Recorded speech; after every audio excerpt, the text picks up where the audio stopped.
더불어민주당이 6일 지방선거 패배 책임을 두고 거센 내홍에 빠진 모습입니다. 특히 차기 당권 싸움으로 번지면서 묵혀왔던 계파 갈등이 다시 수면 위로 떠올랐는데요. 취재기자 연결해서 자세한 내용 들어보겠습니다. 김보윤 기자 전해주시죠.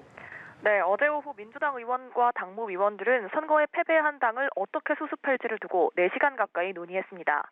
오영환 원내대변인은 회의가 끝난 뒤 국민의 선택을 받지 못한 상황에 대해 당내 구성원들의 처절한 반성이 있었다고 말했는데요. 하지만 이 자리에선 당의 상황을 진정시키기보다는 선거 패배의 책임이 누구에게 있는지 추궁하는 데 목소리가 집중된 것으로 전해졌습니다.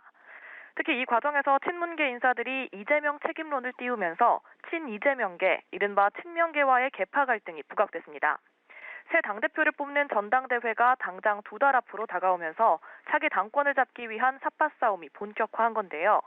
이낙연계인 서른 의원은 이 의원이 이낙연 전 대표에게 도와달라고 했으면 선거에서 이기기는 힘들었어도 구청장 자리는 더 건졌을 것이라고 비판한 것으로 전해졌습니다. 또 이 의원의 인천 계양을 공천 과정이 투명하지 못해서 조사가 필요하다는 주장까지 나왔습니다.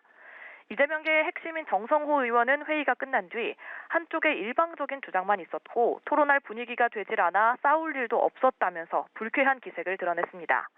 앞서 당내 일각에서는 당 수습을 위해서 8월로 예정된 전당대회를 앞당겨야 한다는 의견도 있었는데요. 민주당은 이 자리에서 전당대회는 예정대로 치르고 이르면 다음 주 혁신형 비상대책위원회를 꾸리기로 뜻을 모았습니다. 차기 당대표는 22대 총선에서 공천권을 좌우하게 되는 만큼 당권을 잡기 위한 계파 갈등은 전당대회 때까지 심화할 것으로 보입니다. 네, 그리고 여당에서도 지방선거 압승 후에 당권 경쟁 구도가 수면 위로 떠오르기 시작한 것으로 보이는데요.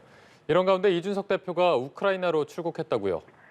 네, 그렇습니다. 국민의힘 이준석 대표는 어제 저녁 소속 의원들로 꾸려진 대표단과 함께 우크라이나로 출국했습니다.